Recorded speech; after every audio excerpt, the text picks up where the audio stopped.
What if I told you that one of the greatest military geniuses in history didn't just conquer Europe with cannons and cavalry, but with accounting tricks, forced loans, and financial pressure so intense, it quietly pushed an entire continent toward bankruptcy? We're taught to see Napoleon as a battlefield mastermind, the man of Napoleon Bonaparte, crowned emperor, in glittering ceremony at Notre Dame Cathedral. We remember the thunder of Austerlitz, the disaster in Russia, the exile to Elba. But there's a deeper question hiding beneath the smoke of war. How did he pay for all of it? Welcome to its financial history too. Armies do not march on glory. They march on bread, boots, and banknotes. And between 1799 and 1815, Napoleon fielded forces larger than any Europe had ever seen, millions of soldiers, endless artillery, constant campaigns. France had just emerged from revolution. Its treasury was shattered. Its currency had collapsed. Its credit was toxic. And yet somehow, Napoleon financed an empire that stretched from Spain to Poland. The answer is more unsettling than you might expect. Because Napoleon didn't just fund his empire. He exported the bill to Europe.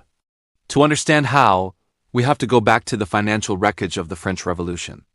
By the late 1790s, France was exhausted. Revolutionary governments had printed paper money called assignats, until it became nearly worthless. Hyperinflation destroyed savings. Tax collection was chaotic. Trust in the state had evaporated. When Napoleon seized power in 1799, he inherited not just a political crisis, but a fiscal disaster. His first move wasn't military. It was financial reform. In 1800, he helped establish the Bank of France, a central institution designed to stabilize currency and restore confidence. He introduced stricter tax collection, professionalized administration, and demanded balanced budgets at home. Here's the first twist. Napoleon insisted that France itself should not drown in debt. Instead of borrowing heavily like Britain, he aimed to make war pay for war. And this is where the story turns. Every time Napoleon defeated a coalition army, he imposed massive indemnities on the losing states. Austria, Prussia, the German states, Italy. Victory wasn't just territorial. It was financial extraction. After the Battle of Austerlitz in 1805, Austria signed the Treaty of Pressburg and paid crushing reparations. Prussia suffered similar humiliation after 1806.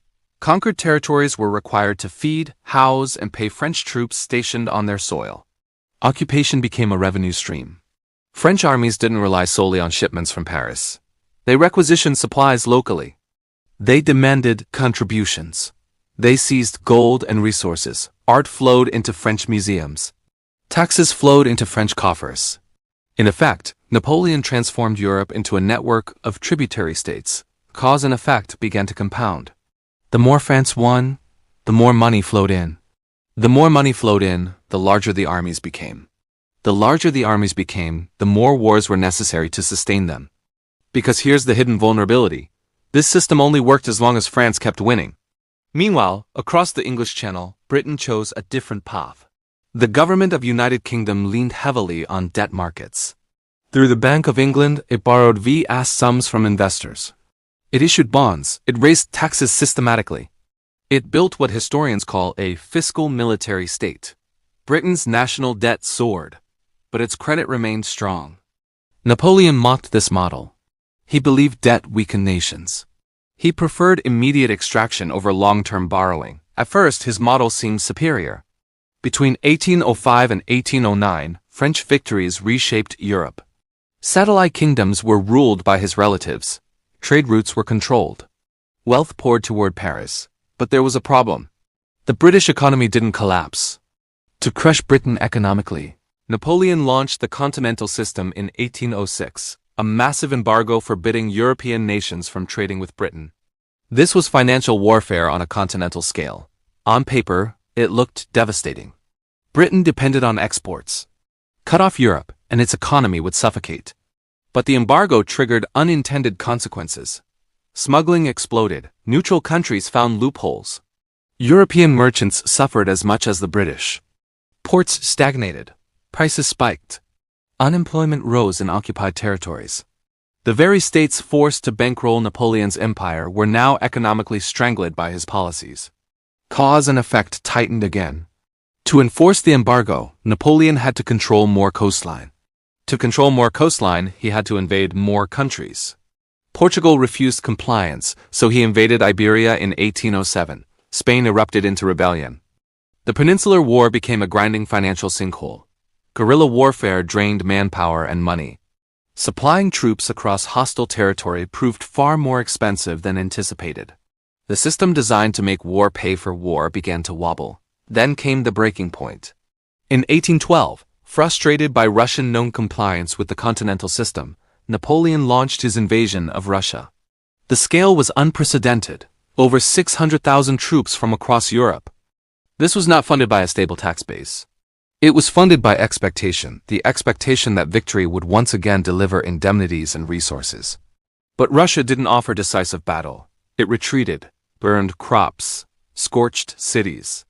When Napoleon reached Moscow, it was abandoned and set ablaze. There was no indemnity, no tribute, no financial reward waiting at the end. Instead, winter arrived. The Grande Armée collapsed. From a financial perspective, this was catastrophic. Hundreds of thousands of soldiers lost. Equipment destroyed. Confidence shattered. Suddenly, the tributary model failed. Defeated states stopped paying. New coalitions formed. France could no longer extract enough wealth to sustain constant warfare. And unlike Britain, France did not have deep, trusted bond markets ready to absorb the shock. For the first time, the financial burden began falling squarely on France itself. Taxes rose. Conscription intensified. Public exhaustion grew. By 1813 to 1814, coalition forces pushed into French territory. The flow of tribute reversed. Now France faced occupation and indemnities. In 1815, after the final defeat at Battle of Waterloo, the restored monarchies imposed heavy financial penalties on France. The extractor became the payer. Europe, however, was already damaged. Years of requisitions, embargoes, trade disruptions, and constant mobilization had distorted economies across the continent. State debts ballooned. Infrastructure suffered. Entire regions were impoverished. Napoleon hadn't just financed his empire. He had forced Europe into a cycle of militarized extraction that destabilized the entire financial system.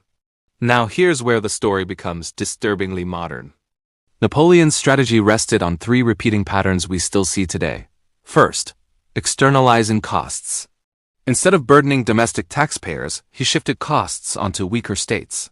Modern parallels exist whenever powerful economies use sanctions, debt leverage, or trade dominance to push financial strain outward. Second, short-term extraction over long-term sustainability. Victory-funded expansion works until growth stalls. Empires, corporations, even governments today often depend on continuous expansion to service obligations. Third, weaponized interdependence. The Continental System was an early experiment in economic sanctions. It shows how cutting trade networks can damage both target and enforcer. In modern terms, consider global debt levels. Worldwide sovereign debt now exceeds $100 trillion. Many economies rely on borrowing under the assumption of future growth. Like Napoleon's tributary system, it works until confidence breaks. History rarely repeats exactly, but it rhymes. Napoleon believed disciplined budgeting at home combined with external extraction abroad would create an unstoppable empire. Instead, it created a fragile machine dependent on constant victory. Once defeat interrupted the revenue stream, collapse accelerated. So what are the three clear takeaways? First, war is always financial before it is military. Armies run on balance sheets. Ignore the money and you misunderstand the power. Second, systems built on continuous expansion are inherently unstable. If survival requires constant growth or conquest, a single failure can trigger unraveling. Third, economic warfare carries hidden feedback loops. Sanctions, embargoes, and forced payments often harm the enforcer as much as the target. Napoleon changed Europe not only with battles, but with bills. He proved that financial engineering can build empires. He also proved it can bankrupt continents. The question is no longer about 19th century France. The question is whether modern powers have truly learned the lesson. Or whether somewhere behind closed doors, new systems are being built that depend, just like his did, on the assumption that victory will never stop. If history has taught us anything, it's this: the bill always comes due, If you found this exploration valuable, consider subscribing and sharing. Because understanding the financial engines behind power might be the most important history lesson of all.